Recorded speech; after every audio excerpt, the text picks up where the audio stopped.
Charlotte, am I recording? Okay, good. Hi, everybody, and I'm very happy for those who tuned in again for a recitation of a satsang by my guru, Gururaj Ananda Yogi. My name is Jeffrey Carr, and I've been a disciple of Gururaj Ananda Yogi for close to 40 years. He was a teacher active in the 1980s, and he passed, I think, in 1988. And he was at a time in America's history which now seems far distant to us. In the 80s, there were not yoga studios on every corner. People were not doing every mindfulness-based meditation. People barely knew what meditation was. Some of the Indian teachers were popular at the time. The Maharishi was popular, and there was a couple of other Indian-based teachers. Buddhism, believe it or not, had just started in the West. There was a number of Zen groups operating, but this was not common knowledge. Our teacher liked to say that he was a universalist. He wanted to teach spiritual truths common to all the great religions. He liked to say that while what he taught was not necessarily based on a set of beliefs or religious conventions, nevertheless, he was there to invigorate people's personal faiths, if they were Christians or Jewish or Muslim or whatever form of religion that they belonged to. He wanted to reinforce that. And at the same time, I think he was quite a deeply realized teacher. That's a term that we're all pretty familiar with, those of us who now can watch just about any spiritual teacher on YouTube videos. Those of us who are involved with meditation and spiritual practice have looked at maybe 6, 8, 10 teachers or more. Many of us follow online gurus of one kind or another as spiritual teachers. All that didn't exist in Gururaj's day. What he did, which was quite remarkable, is without a lot of Patanjali or Vedanta or Buddhist terminology and definitions and esoteric spiritual traditions, he worked tirelessly to make amazingly profound spiritual truths accessible and comprehensible to spiritual seekers, people who are interested in this stuff. Back in the day, I, for example, was in my 20s, and my wife was we were all in our 20s, early 30s. Our children were being born. My daughter attended some of these courses when she was a little baby, and now she's online now, and she's a thorough grown-up now. So back in the day, we used to come together several times a year to attend group meditation retreats with Gururaj Ananda Yogi. And it was the custom in the group, in addition to a lot of fun, we all had a huge amount of fun, is Gururaj would come out and give several talks a day. In the Indian spiritual tradition, they call them satsang. Satsang means being in the presence of truth. And we were certainly that. And Gururaj would react, he was a liberated being. So he frequently was extremely funny. He told lots of really funny, dumb jokes, which I've had to edit out of some of his satsangs. He often said very cryptic sounding metaphors that were deeply meaningful. And they've only become clear to me after 40 years of pretty earnest, pretty hardcore spiritual practice. It's taken me that long. And since those days, I've become myself, my name is Jeffrey Carr, by the way, thoroughly conversant with a number of spiritual traditions, Buddhism especially, Advaita, the Vedanta people. And so I've gotten a little bit of insight into some of these beautiful things that Gururaj was bringing up. He did have a core set of teachings, and that's what we're going to be talking about tonight.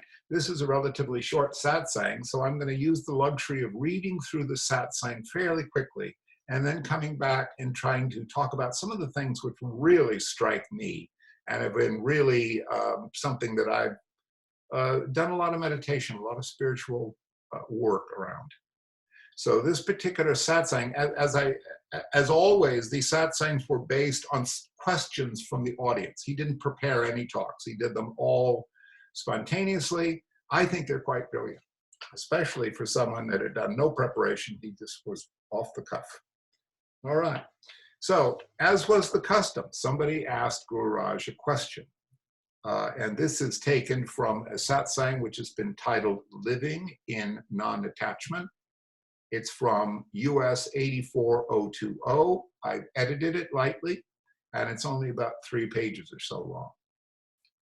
So, the chela, a chela, by the way, is a traditional Indian term for a disciple in this particular, his particular Indian traditions.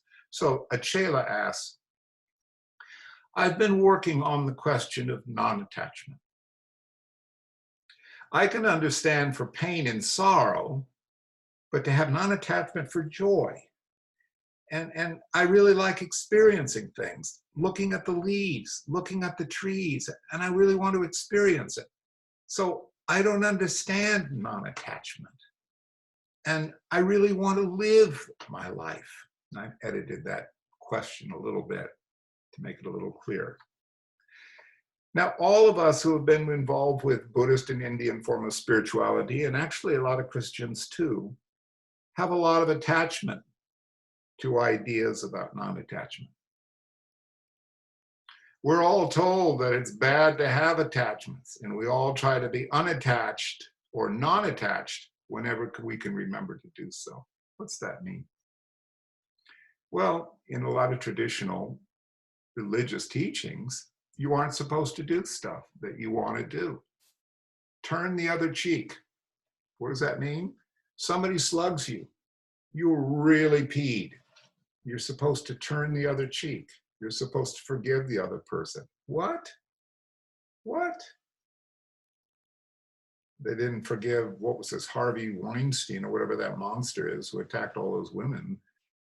They didn't turn the other cheek or forgive him, did they? They're going to pack him off to prison where he belongs, right? We're supposed to not be greedy, okay? Well, a lot of us live very, very comfortably, while a couple of blocks away, people are desperate, desperate. 20 bucks would make the difference between having food for a day or two or going without, and they don't have the 20 bucks. A lot of us have comfortable health plans. Other people are one paycheck away from being bankrupt. What are we supposed to do?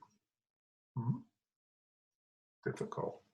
So lots of difficulties around attachment and non-attachment. And frankly, we're all told we're not supposed to be, we're supposed to be spiritual, especially our spiritually minded people. So, you know, we say, well, I'm going to dedicate myself to meditation and spiritual practices. I'm going to meditate twice a day for 15 minutes. And then a really good special comes up on Netflix. Oh my God, gee, I'd like to, but boy, that's great. I'm going to watch that, then I'm going to meditate. Then you watch the Netflix special and, you know, now it's 9 o'clock at night. Oh man, I'm tired. I got to do the dishes. Somehow you didn't do it, or you're going to diet and exercise. Don't do it. Oh my God, we have all these conflicts about things we're not supposed to do and things we're supposed to do.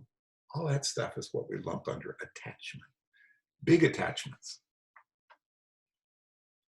Big attachments. Who do you think you are? I'm a Democrat. I'm a Bernie person.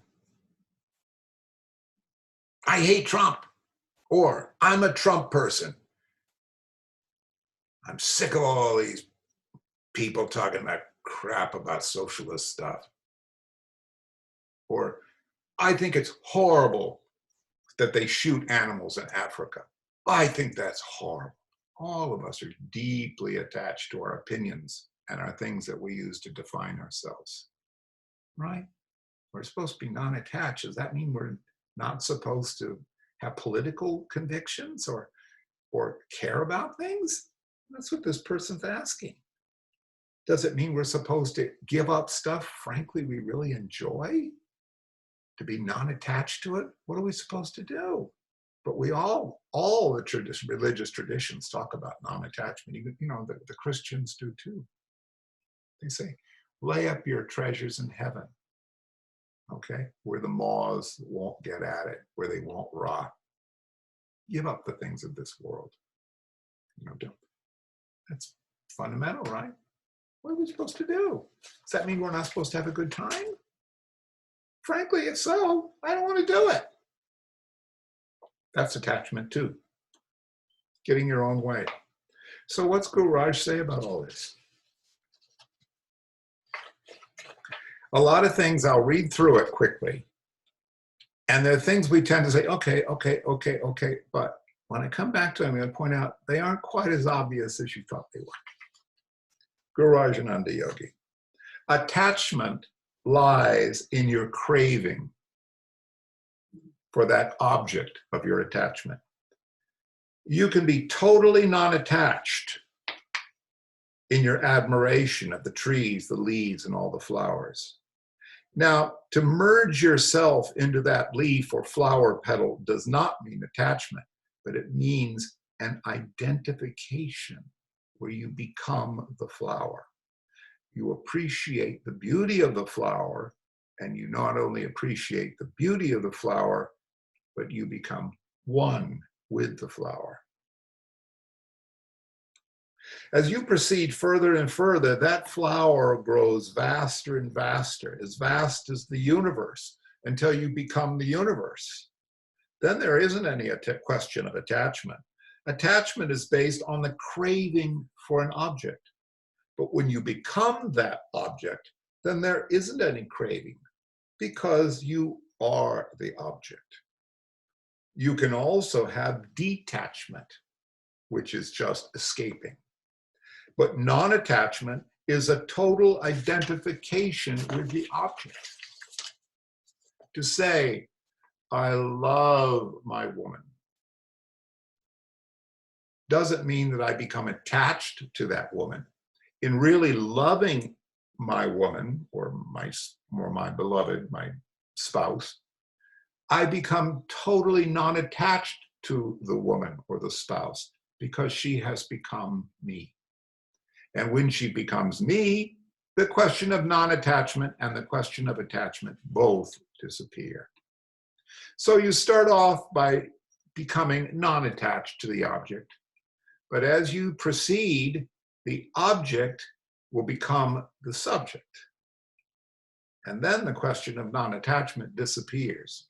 What I am telling you goes far beyond the Vedas, the Vedanta, the Bible, and the Quran. In non-attachment to the object, you make that object into the subject. And when you know this, the question of attachment, non-attachment, and detachment disappears entirely. The Gita, for example, will tell you to be non-attached.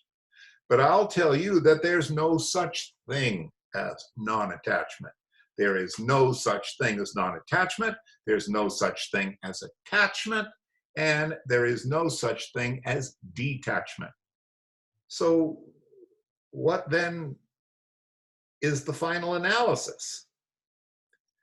There is a total identification in which all these attachments and non-attachments just fade away. Let me become the flower. And when I become the flower, then how can I be non-attached or attached to that flower when I'm the flower myself? There lies the secret and the beauty of life and living.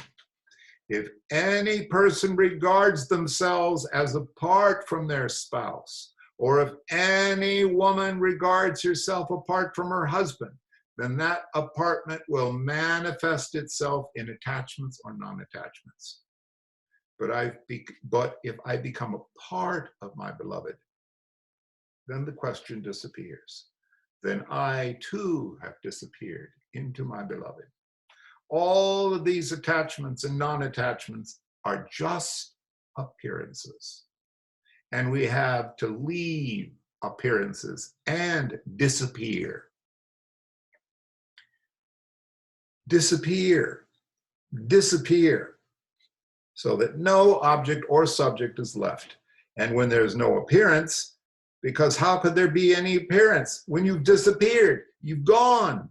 Gone where? So where can you go? Really? You go into yourself and you draw that object, your beloved, within yourself.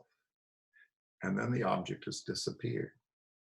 And in that emergence, the subject feels it has disappeared into the object. The two become one, and that is consciousness in its totality. There is a great difference between this consciousness and discrimination. Teachers in the past have taught about discrimination. Discrimination has a very limited value. You discriminate between this table and the chair and the glasses and whatever else you discriminate among. I'm going to go one step further than discrimination, because this kind of discrimination has a very limited value.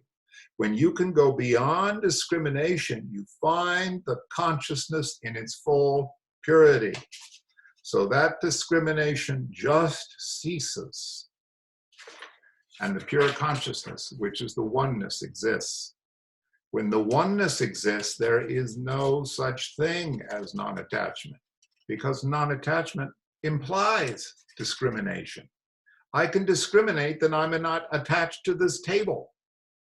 But when I become the table, discrimination falls away. So why don't you just fall away? How far can you fall? Only there. That's the furthest you could ever fall, within yourself. Then you feel no attachments or detachments or discrimination. These teachings are not meant only for today. They're meant for thousands of years and for generations and generations, because the knowledge and wisdom has so far not been complete. No ledge is like a ledge that you hang on to while knowing that it's just a ledge. No ledge. But you must go beyond that so that you do not need to be dependent on that ledge to hang on to. You go beyond knowledge, which is no ledge. It hasn't got a leg to stand on. You're just hanging there, and you can slip anytime. And when you slip, you fall down into the valley of the veil. And beyond that, you have to go into your personal independence. And your personal independence requires nothing at all. No knowledge is required. Any person who goes to the university can get their BA degree and their MA degree and their MBA and their PhD degree. But what does that get you?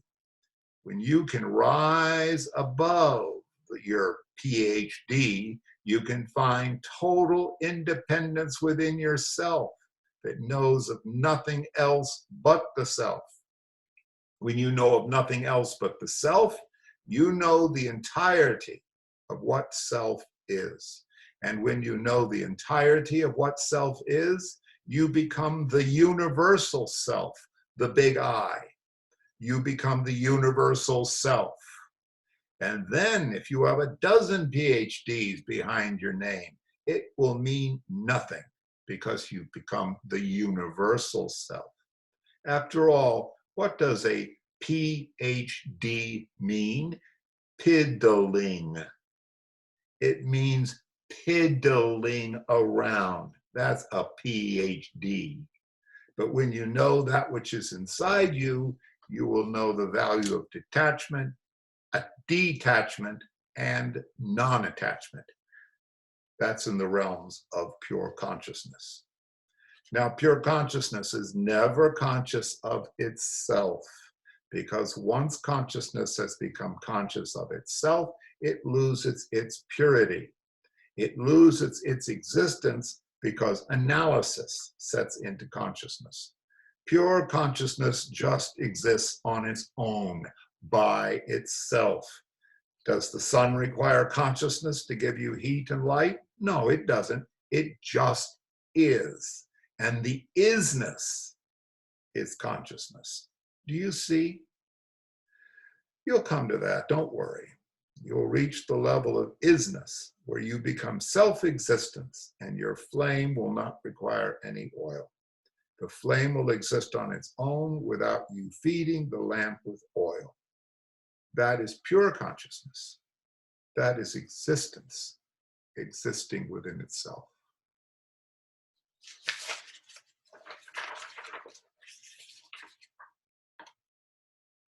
Like all of you, I'm very serious about my spirituality. I'm attached to my spirituality. And I spent an unholy amount of time listening to some pretty freaking good teachers and doing a lot of independent investigation, which is what meditation is. Meditation is, I can't remember the word for it in Tibetan, but in the Tibetan language, the word for meditation means to become familiar with. And as I told somebody just recently, in the classic teachings, Tibetan teachings, they say, first you realize what it is that we're talking about here. This is called, a guy by Garib Dorje. First become really aware of what it is. If you want to call it awareness, you want to call it consciousness, you want to call it realization, whatever word you want, but you become really, oh, that's what it is. Second thing is you gain absolute certainty through meditation that it can't be anything else. The third thing is you learn to trust it. It takes over your life. In other words, you can say, I am Brahman. Isn't that nice? No, I am Brahman. What does that mean? Oh. You say, oh. Then as you start really realizing what it is in meditation and in daily life, you say, okay, Trump is Brahman. Being broke is Brahman. Being in love is Brahman. Death is Brahman. Everything really is Brahman. So anyway, let's go. This satsang, as I just read it, I realized, my God, it's really deep. And I'll try to get why I think it's really deep. Because I've only become really aware of these things fairly the last couple of years. So he starts out by saying, attachment lies in the craving for the object of attachment. One of the first things, it might take you 10 years, but one of the first things you realize in spirituality is, you know what? It's not the thing that you want that's the issue. It's the wanting for the thing. We all have gone through it, that what we want changes all the time. So when we're a little kid, we want the toy. When we're grown up, we want the bank account. When we get older, we want the retirement account. We want our health. You know, what we want changes. The wanting is the issue. The object is not the issue. Okay? So attachment lies in your craving for the object of whatever you're attached to. Okay? That's what attachment is. Fundamentally, it's craving for whatever. But you can be totally non-attached in your admiration of the trees, the leaves, and the flowers. What Gururaj is saying, something which, very subtle. When you sit and listen to Pema Chodron, for example, and she's surrounded by her monks and all that, I adore Pema Chodron. She's wonderful, and I don't want to live like Pema Chodron. She's surrounded by all the nice monks and the nuns.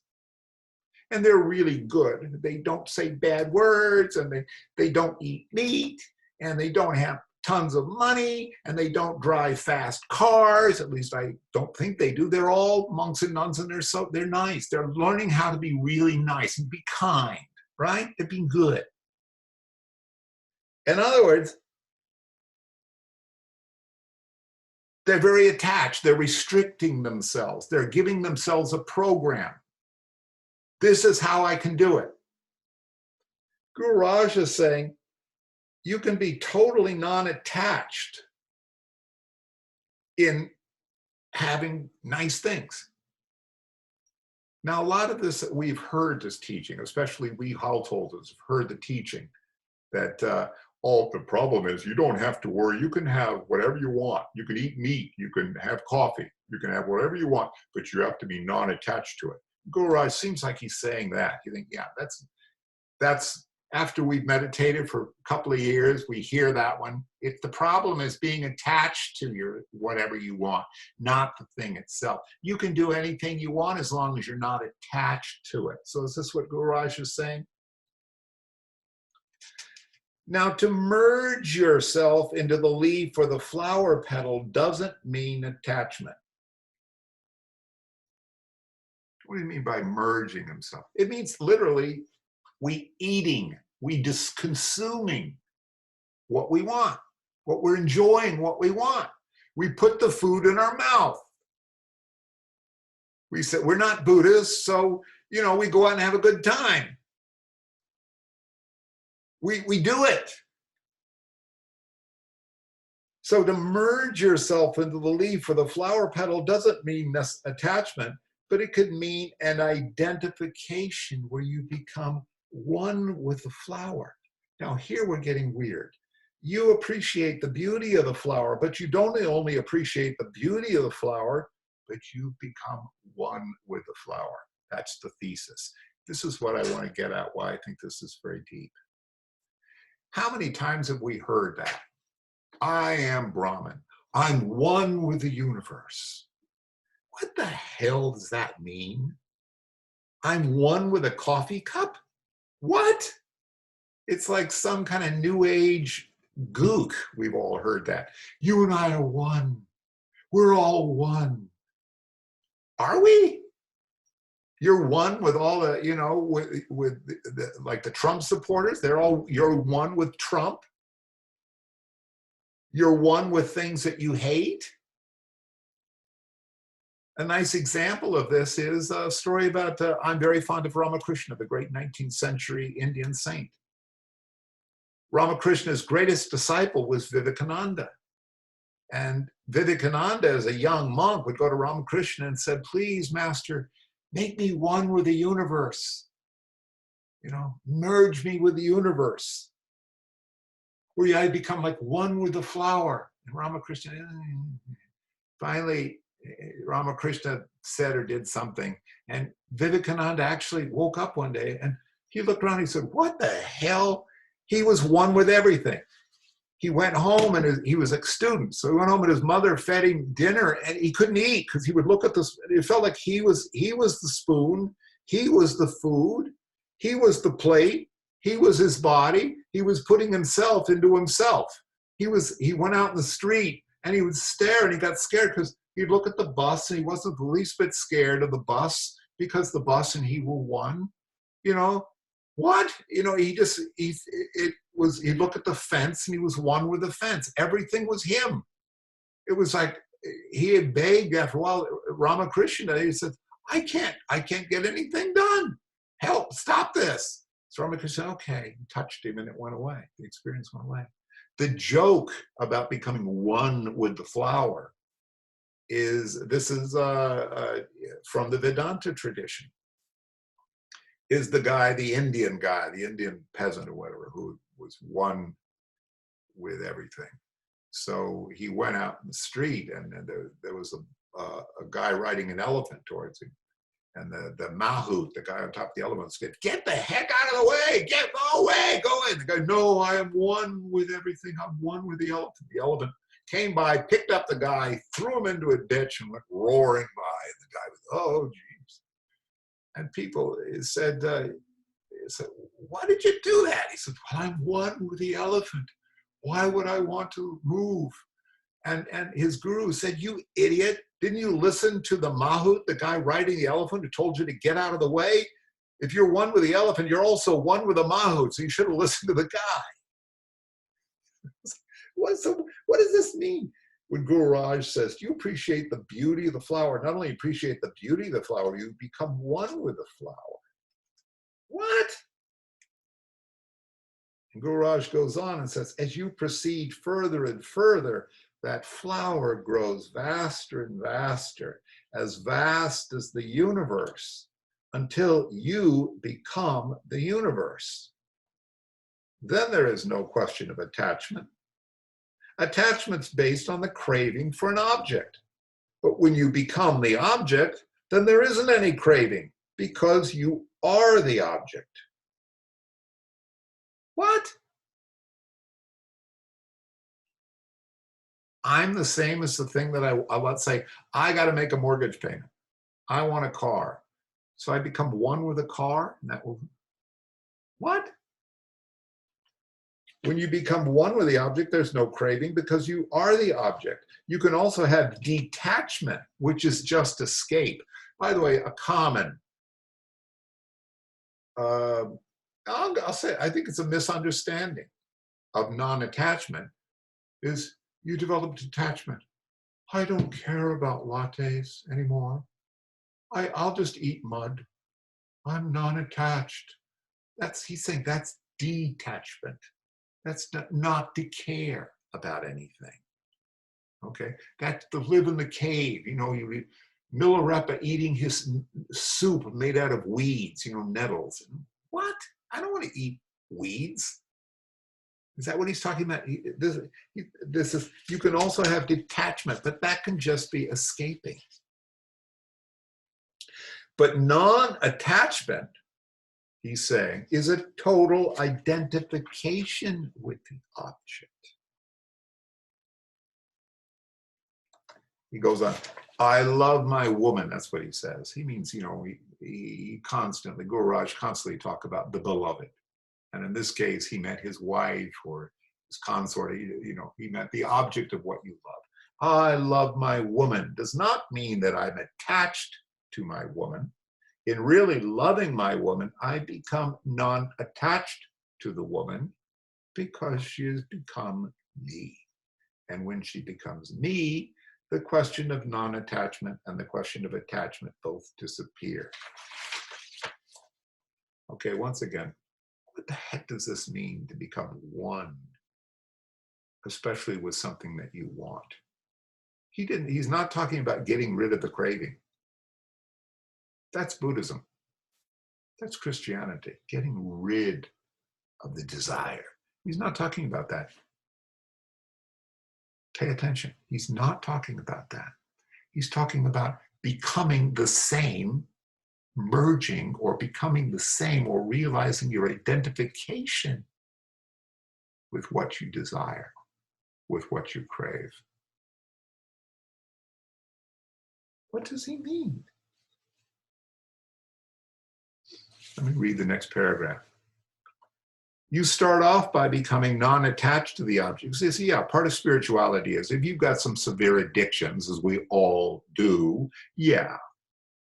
We start off in spirituality. If you are addicted to being angry all the time, yeah, you got to deal with that. If you're really addicted to being fearful all the time, you got to deal with that. If you feel like it's absolutely essential that you have much more money than you really need, you got to get over it. We know this. So essentially, you start off by becoming non-attachment to the object. You lose your craving for, let's say, I am my money, I am my job, I am my gender. You get over your identification, your attachment to these things. You start off by becoming non-attached to the object, but as you proceed along, the object becomes the subject. Again, what we thought was out there is us. Then the question of non-attachment disappears. What I'm telling you goes far beyond the Vedas, the Vedanta, the Bible, and the Quran. The reason he's telling you that is because, yeah, what he's saying is you don't have to work on the craving for something. You actually work on the object. Remember I said at the beginning that you crave the object which constantly changes? He's saying you work on the object, not necessarily on the craving as much. In non-attachment to the object, you make the object into the subject. And when you know this, the question of attachment, non-attachment, and detachment just disappears. Now, the Gita and the Bible will tell you not to be or to be non-attached. But I'm going to tell you there's no such thing as non-attachment. There's no such thing as non-attachment, no such thing as attachment, and no such thing as detachment. So what are we talking about in the final analysis? there is a total identification in which these attachment and non-attachments will just fade away. Let me become the flower. And when I become the flower, then how can I be attached or non-attached to that flower when I'm the flower itself? Now, I have sat through many a discussion of how it is that we're all one. What are the various ways we're all one? Well, we're all energy, right? Atoms and molecules. Okay. They even go so far whenever they're discussing this idea in Buddhism of emptiness. They say, well, the atoms are mostly empty space. We're mostly empty space. And we can wrap our heads around that for a long time. Or the New Age types, we like to think, we're all light. We're children of light. We're all made out of light. And we think, that sounds so wonderful until we get mad at something. And then that person isn't made of light, but I'm made of light, but they aren't. Or you get craving for something, like you fall in love with someone. Why don't they like me? Well, I thought you were all light, so why are you all having troubles? Do you understand? People try to figure out how you can become the object itself. They have theories for how you do this. You know, we all know, I mean, Jesus, after 1 year of meditation, you know you're all one. Everybody's heard, thou art Brahman. We've all heard that. Gururaj is trying to get us to realize, how on earth can that be? And if so, what are we going to do with it? And I'm telling you right now that it doesn't go very far to say we're all energy, or we're all atoms and molecules, or we're all space. That's, I got a big one because I listen to these damn scientists talk all the time. We're all consciousness. All right, then why get out of bed in the morning? Well, why do anything for all consciousness? What does that mean, anyway, to be all consciousness? Or we're all awareness. It all exists in awareness. What are you talking about? What does that mean? There lies the secret and the beauty of life and living. If any man regards himself as apart from his wife, or any woman regards herself as apart from her husband, then that apartment will manifest itself in attachments or non-attachments. If I become a part of my beloved, then the question disappears. Then I too have disappeared into my beloved.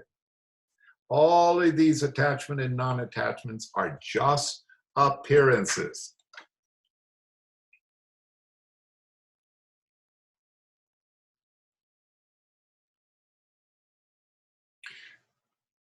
There's a moment for those of us who have been married, you know, a good marriage, or in a successful relationship or anything like that.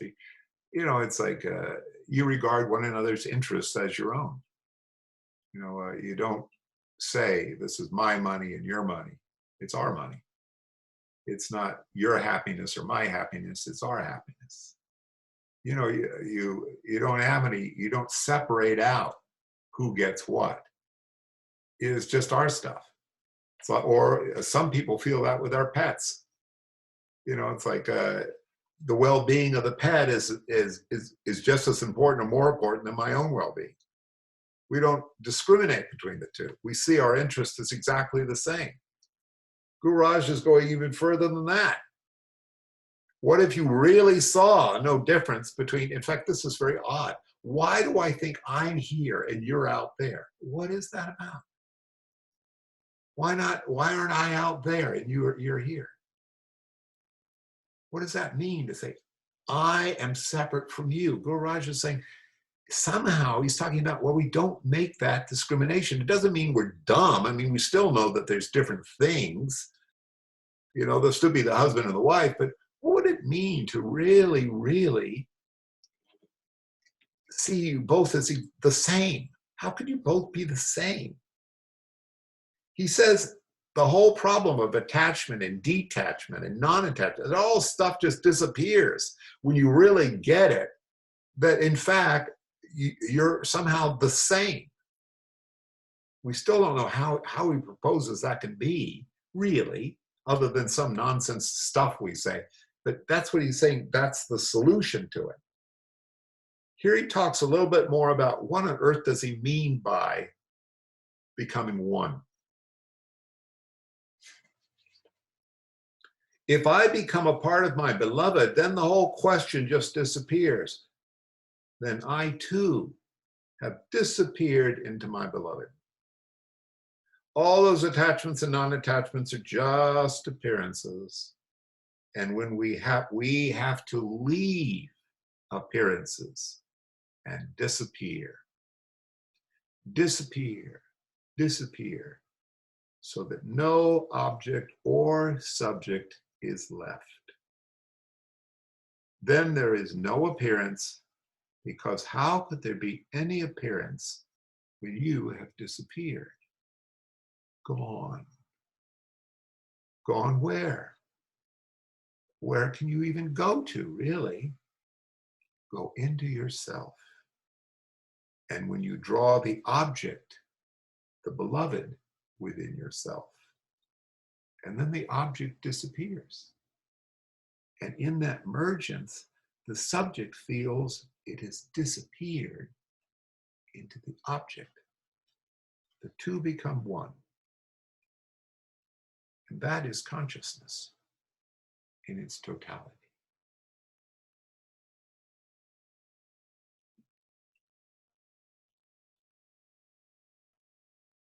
I listened recently to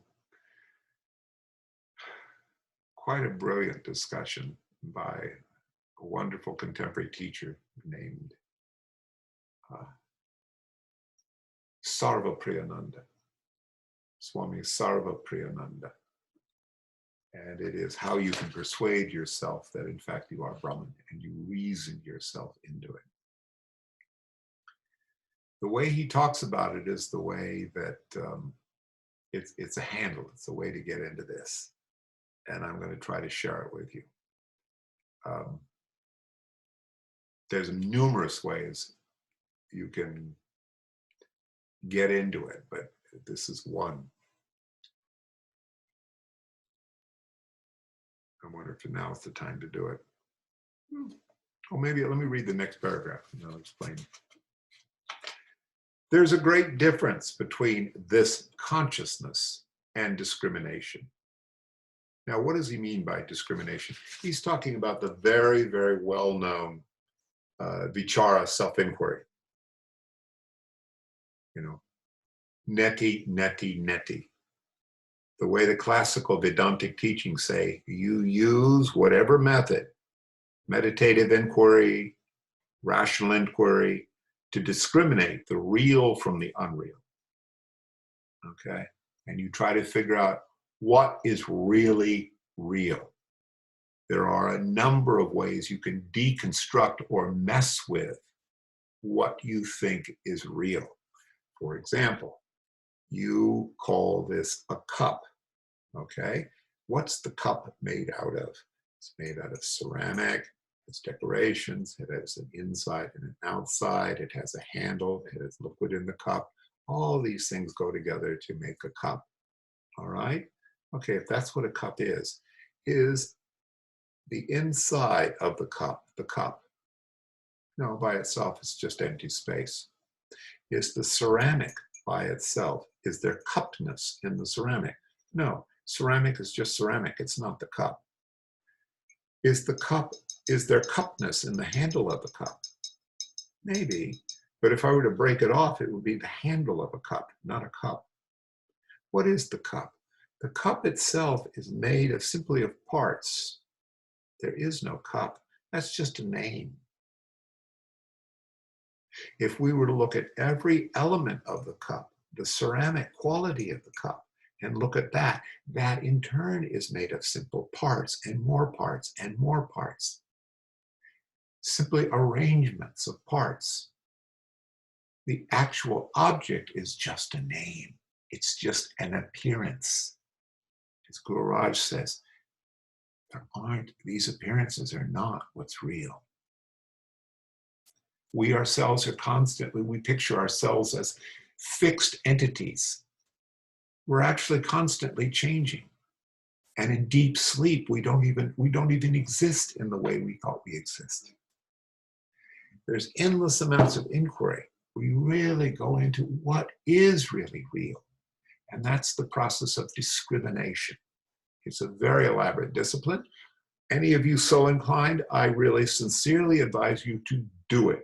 It's a way of utterly convincing yourself that what you think is real and what you experience is real and that you're willing to stake your life on is in fact a total illusion and does not exist.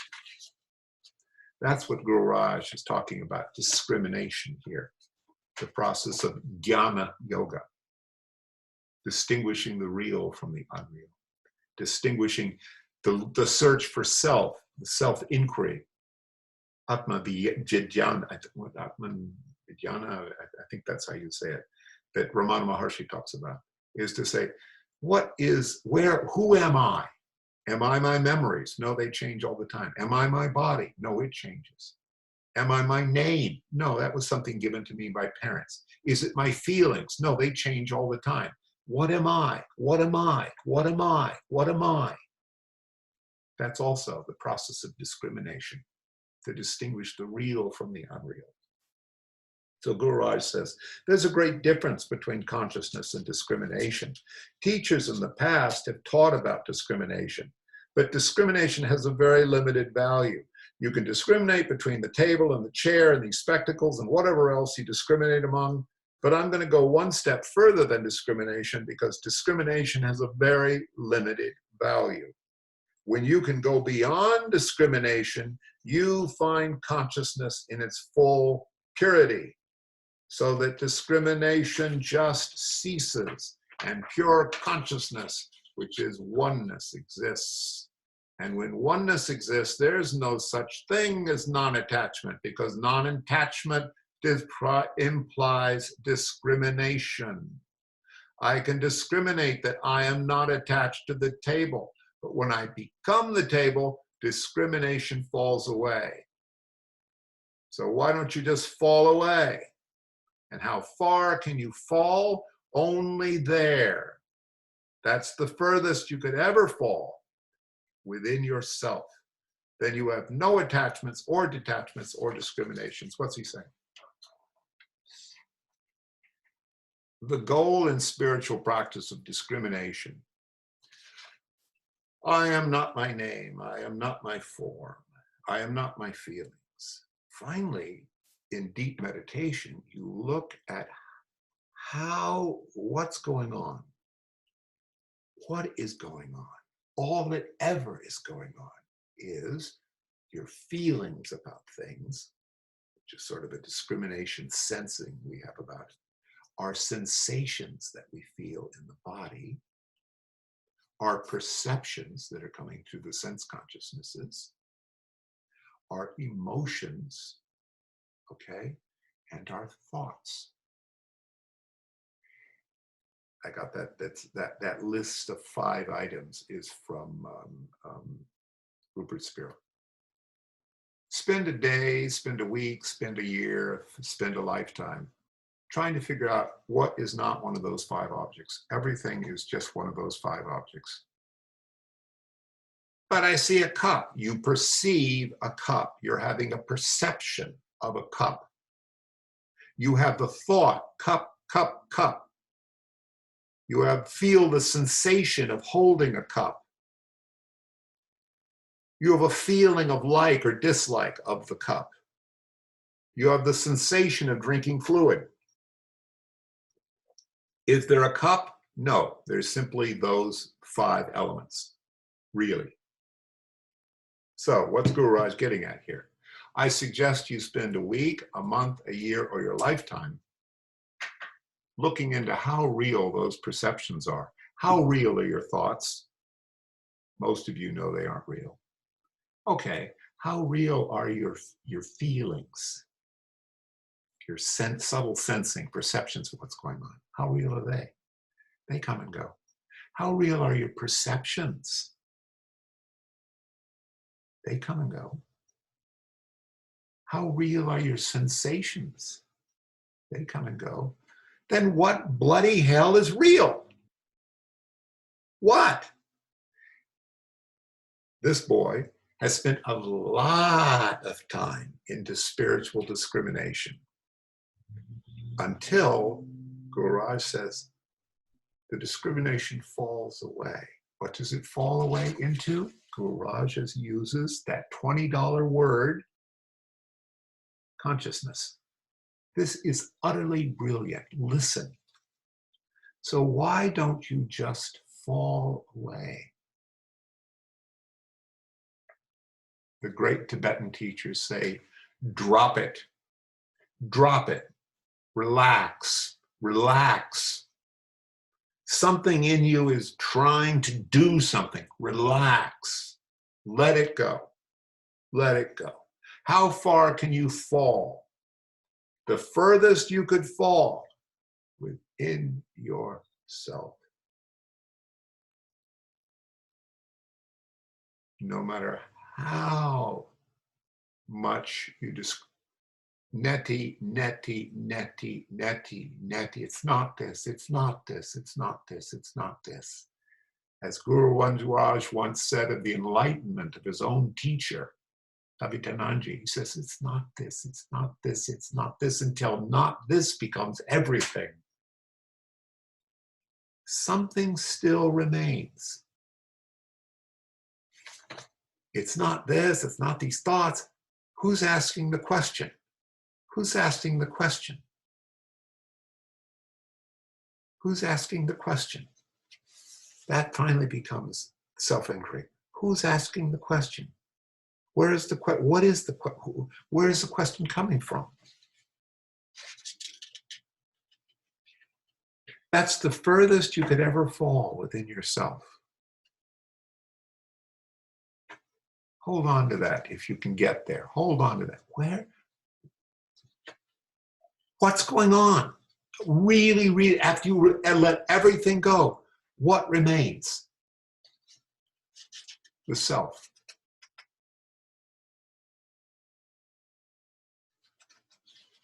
These teachings are not meant only for today. They're meant for thousands of years and for generations and generations, because the knowledge or wisdom has so far been incomplete. I think he's right. The Shankarya, there's a number of the great non-dual Advaita teachers have said it quite specifically. But I think Gururaj is talking in religious traditions. It was not common knowledge. No ledge is like a ledge that you hang on to. He means no ledge. We're deeply attached to knowing. I want enlightenment. You are enlightened. Well, then I want that. No ledge. We want to know. We're attached to that ledge. No ledge is like a ledge that you hang on to, while knowing is a ledge. No ledge. We hold on to the knowing. We're attached to our knowing. Gururaj is so cool. But you must go beyond that so that you don't need to be the dependent to that ledge that you hang on to. You go beyond knowledge, which is no ledge. You go beyond knowing, which is no ledge. It hasn't got a leg to stand on. You're just hanging there, and you can slip at any time. And when you slip, you fall down into the valley of the veil. And beyond that, you have to go into your personal independence.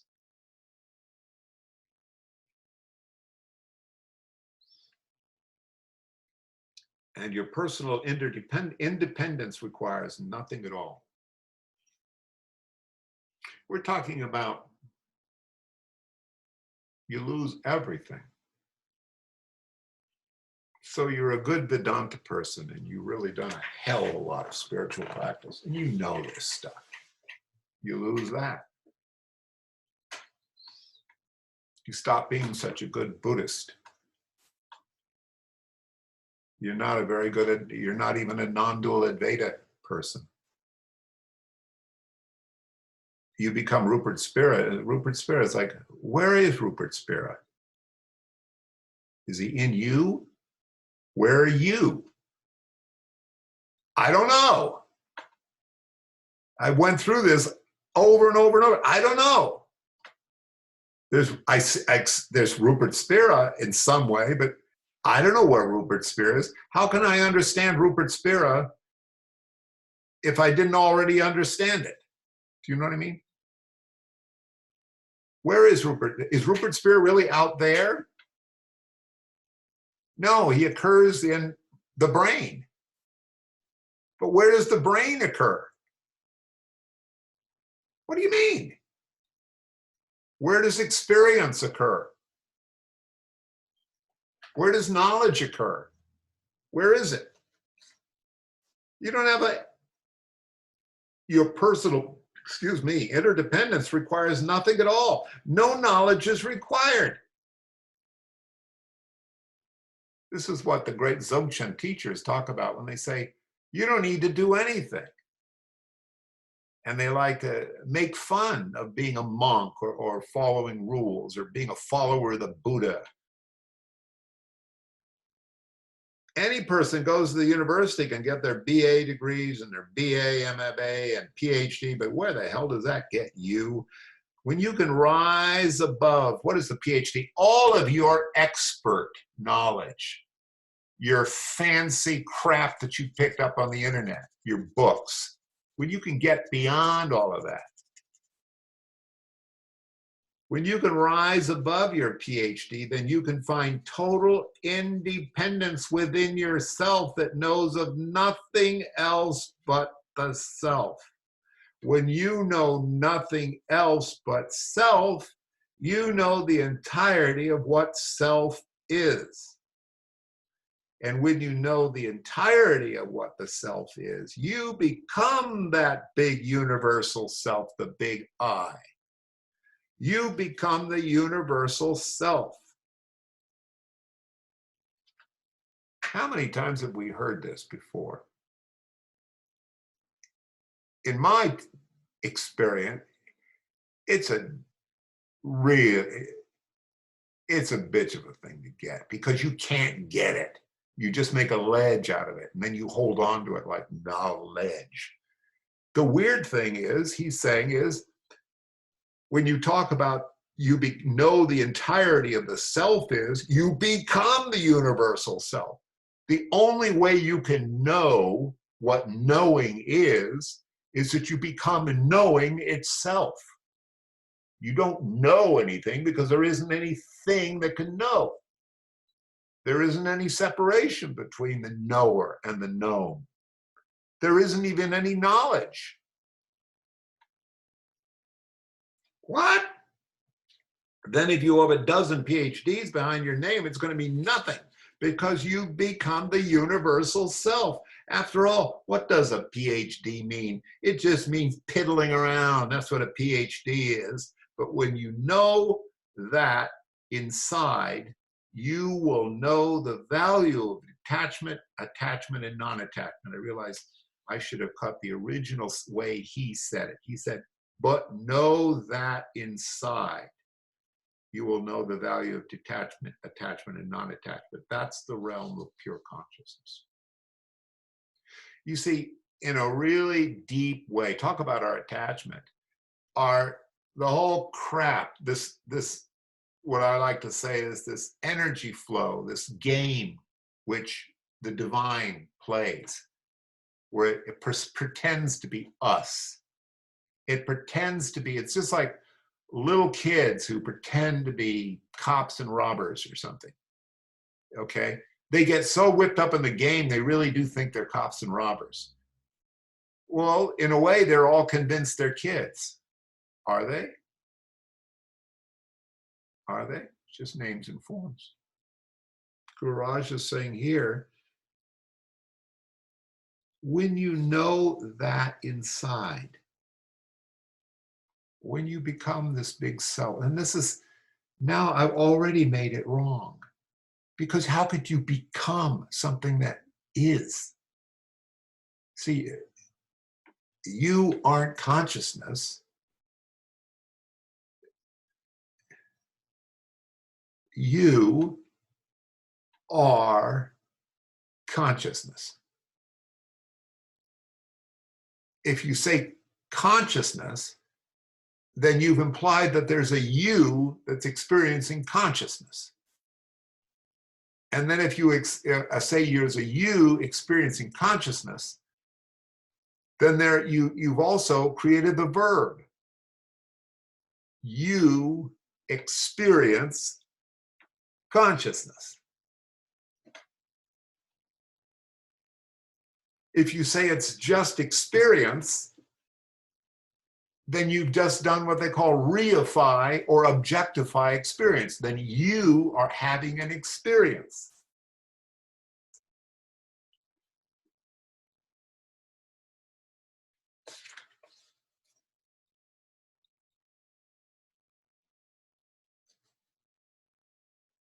Next line from Gururaj. Now, pure consciousness is never conscious of itself.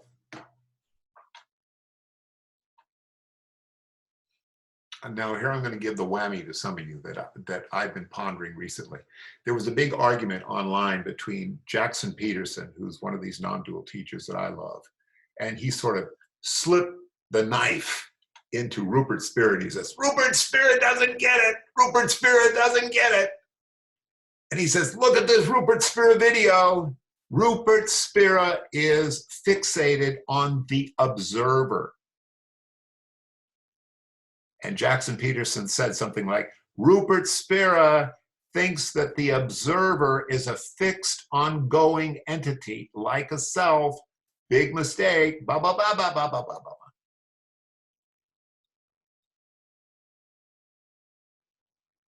And John, when I was talking to your sister the other day,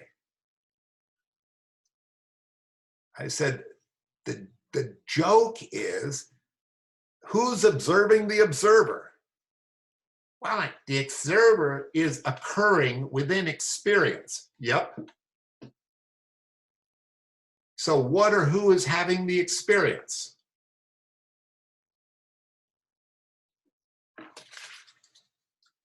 Pure consciousness is never conscious of itself, because once consciousness becomes conscious of itself, it loses its purity. In other words, I'm going to add to Mr. Raj, it becomes an object of contemplation. Consciousness is not an object. It loses its purity, because how could it be conscious of itself? How could consciousness be conscious of itself and become an object of consciousness? Right? It loses its existence because analysis sets into consciousness. Pure consciousness just exists on its own, by itself. Does the sun require consciousness to give you heat and light? No, it just does not. It just is. And that isness is consciousness. Do you see? You'll come to that, don't worry. You'll reach the level of isness, where you become self-existent, and your flame will not require any oil. What does it mean by that? It means there's nothing, literally, there can't be anything else. Why? How could you possibly be attached to anything when everything, I'm going to use dualistic language, it's like it's all occurring within your experience. Or let's just say experience is occurring within experience. There isn't any entity experiencing anything. There is no observer. There's just this. You can't, there's no words for it. There's just this. There's no observer. There's no self. There's just is. There's no, this is what he meant earlier. It's bizarre. You lose everything. And you fall into what he calls the self. This is what they mean. Oh God, there's a phrase where Vivekananda used where he said to walk like a lion in the splendor of the self. It means that how could you possibly be worried about anything? Because it's absolutely, it's so corny. How can you can't say you're everything, because you are everything. You've just made subject, verb, and object again. It's just. And this is really weird. Consciousness can never be conscious of itself. Why? Because consciousness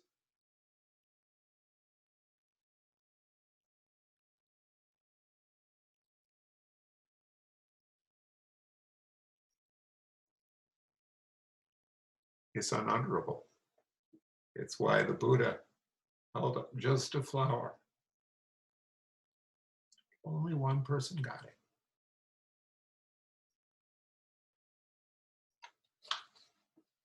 The flame doesn't exist on its own without you feeding the lamp with oil. Oh, excuse me. The flame will exist on its own, and you don't need to feed the lamp with oil. This is dangerous stuff because, you see, there's absolutely nothing to do. How many times have we heard that? Many times. How many times do you fucking get it? There's nothing to do. In fact, there's so much that there's nothing to do that you can't do nothing. I'm talking about, I finished with his satsang. The joke is that it's just everything stays exactly the same. Still got to eat. You still get mad at Trump. You still trying to figure out, is Bernie crazy? You still worry about the olive oil. Nothing changes at all. Stays exactly the same. God functions utterly perfectly. You suddenly realize that. As many, I think you guys all have. God is already absolutely perfect. There's nothing at all. How could...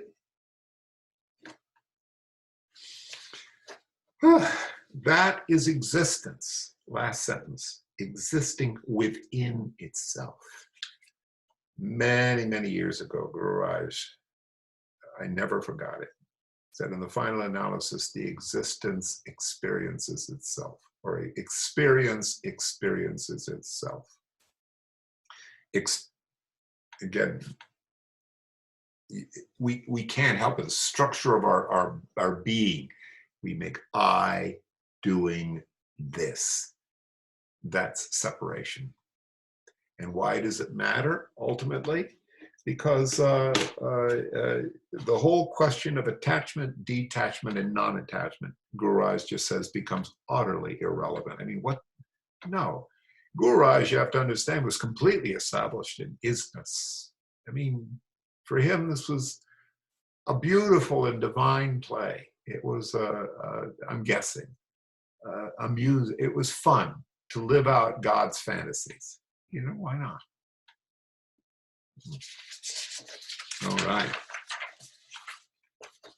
Again, seemingly a fairly straightforward satsang by Gururaj, said back in the day when people, believe me, I mean, they were not very aware of this. Not that many people were into non-dual teachers. Now we have, my God, at last count, a couple of dozen of people online talking about non-duality. I don't think as well as this satsang, but this is not an easy satsang to get. In fact, none of Gururaj's teachings. You know, that takes, you know, see, we have to get rid of Gururaj. He goes out pretty early. You get, who is he? He's just some dream. He's just some fantasy. So I'm going to turn back on, and we're going to open up the comments. All right. How many people we got? I don't know who this one person is. I just see a phone number. I will hope they're listening in. Maybe they want it that way. Oh, of course they do. God wants it that way. Whoever, yes, whoever mysterious phone is. There. Who is that? It's Cynthia. Who is it? Cynthia. Hi, Cynthia. Hi. Hi. We just see you as the green icon. disappeared into the unmanifest. John, you always have a comment. Oh, I wrote down so much stuff. I'm not sure where to start. Yeah. Oh, geez. So there's discrimination, which is artificial in a sense, right? That's our thinking. It's real in that sense. We experience it. But consciousness doesn't discriminate, right? Is that what you're saying? So consciousness, pure consciousness, wouldn't distinguish itself from anything, wouldn't say, I do this or I do that. I'd suggest you go through self-inquiry where you ask, what is not happening in my experience? Is there anything that is not happening in my experience? Play that game. Well, there isn't, right? No. So, but really play the game. Go through it. What is separate from my experience? Well, Trump, like the universe is separate. No, you know it's not. I mean, what's not happening? You get to logically, and I listen to some poor hapless physicist do this. This poor helpless physicist who is with this mathematics. He's, by the way, this particular guy, I've forgotten his name now. He's trying to come up with a mathematical formula which is going to supersede Einstein's theory of general relativity. Anyway, that's it, and explain dark matter. So he says, it's like, well, if you follow it logically, it's like, where is the planet Jupiter?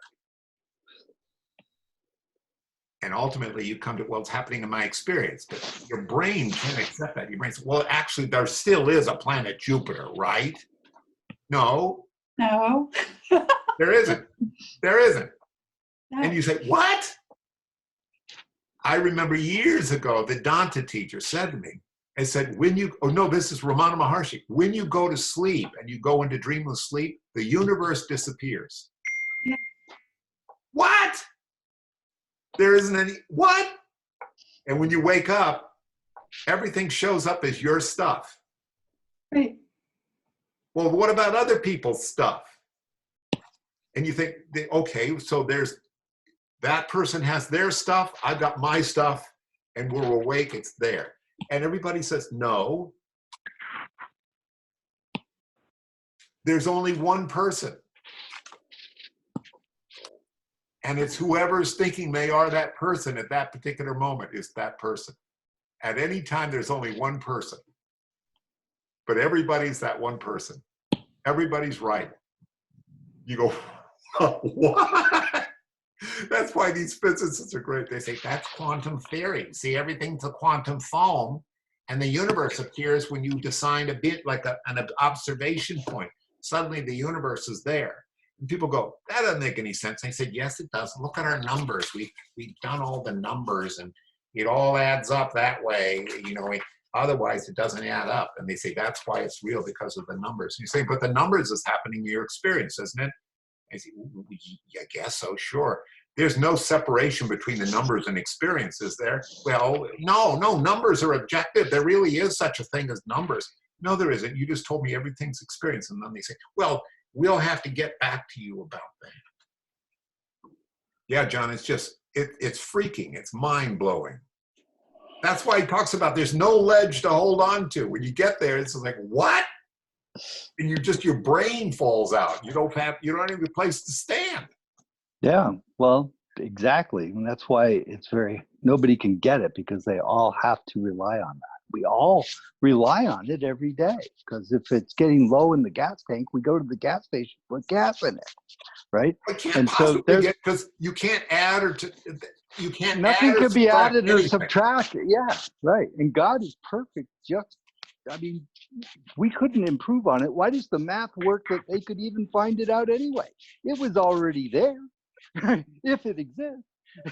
I mean, you know what I'm saying? So it's like, that's why, the highest forms always end up saying that there can be no separation between subject and object. And even talking about this kills it, because it's discrimination. So you can't even talk about it, which is, I think, what you were saying, you know. And, you know, one guy I listened to said, there is only one problem that includes all other problems, and there is only one solution that includes all other possible solutions. And so basically the problem is separation, and the solution is union, which is Is what? yoga. Union with God, which is... How can you be unified with God when you were never apart? Right. Right. But you think you're separate. Yeah. But so what? But you can't think your way into that. No, Right? but what's wrong with thinking? Nothing. See, the joke is nothing changes at all. Nothing That's the changes joke. at all. That's the big joke. Is that The joke. it's exactly the same. Joke. Right. Why have I gone through all this trouble? I read all these damn books.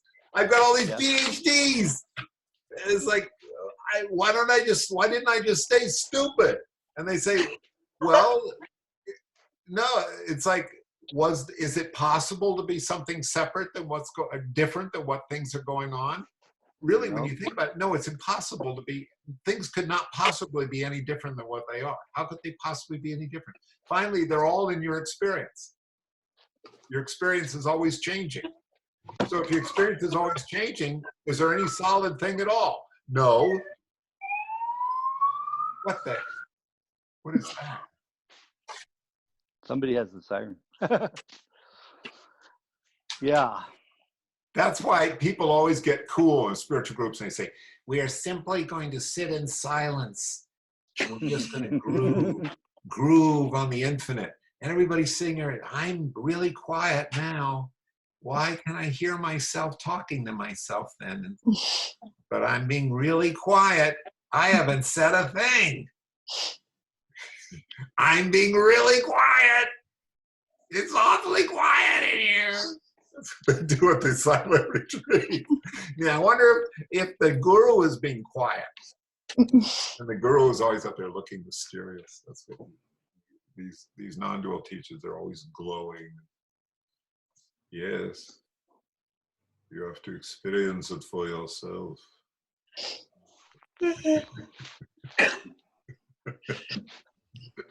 So do you not think that they are glowing?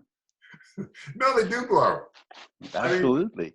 This is terrible. The trouble is, as I said, nothing changes. There's still gurus, and then there's earnest disciples. I mean, nothing changes. The game goes on.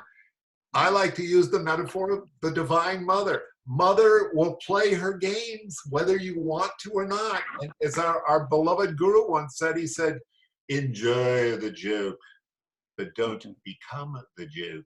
You chose. Becoming the joke, you know, it means that you're taking the whole thing seriously and you get all upset and bothered by it. You know what?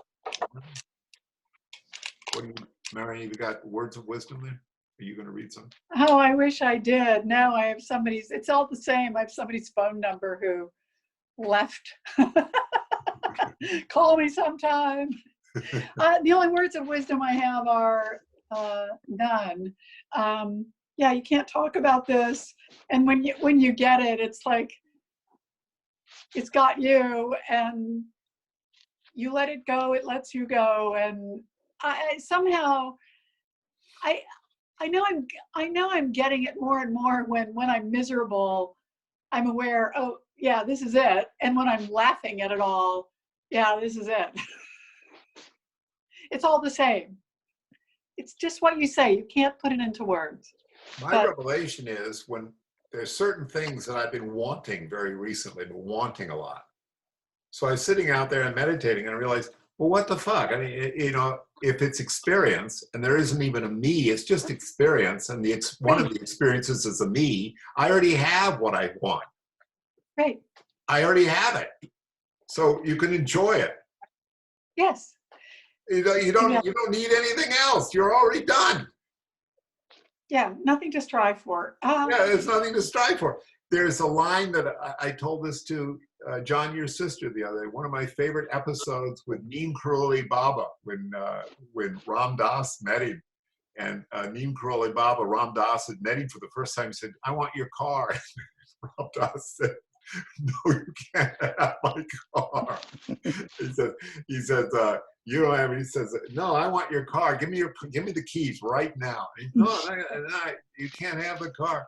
And he says, and then later on, Ram Dass was trying to offer him money. And he says, "I don't want your money."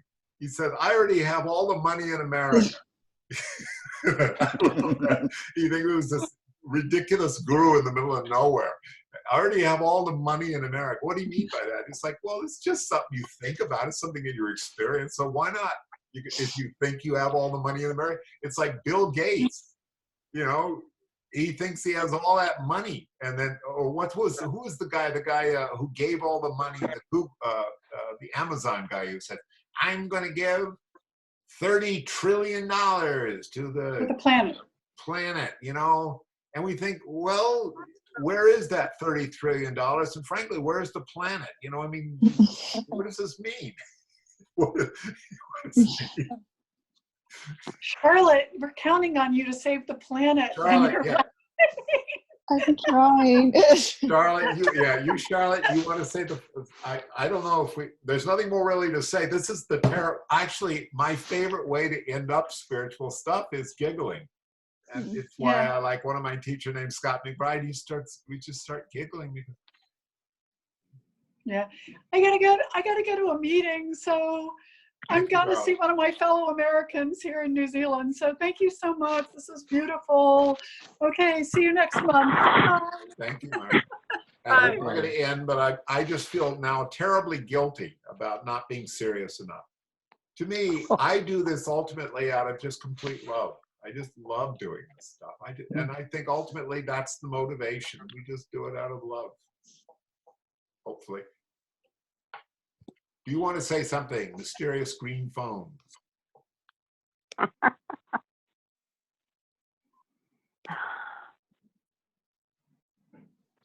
Anything?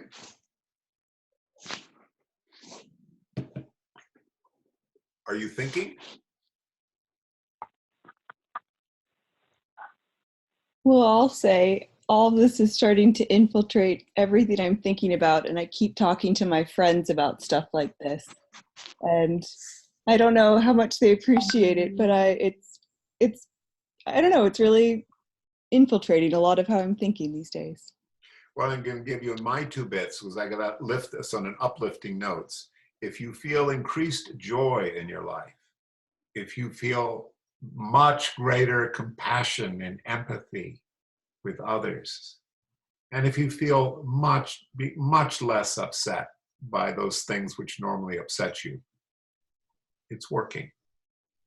This is about joy. You should feel joyousness, deeper appreciation and love for everything around you, and you don't have to be so upset about the things we're upset about. If you feel those 3 things diminishing, that's what, that's this benefit of spiritual practice. It's about joy, joy, joy. Okay? Thank you all very much, darlings, for showing up and listening to the satsang. And please tune in next time, and we'll do more wonderful satsangs for our wonderful, wonderful guru. And this, I'm convinced, utterly helps the planet. And we'll conclude with, may this be a benefit. What our spiritual practices now, can this help our planet and all of the unhappy people around us? Charlotte, all of your friends are tuned into you and are being influenced by your spiritual practice. You are helping them. More joy, more love for others, less suffering. It does. It helps. Okay, darling. See you next month. Thank you, Jeff. Yes. Thank you, Jeff. Thank you. All right. Good night. Hey, everybody. Good night.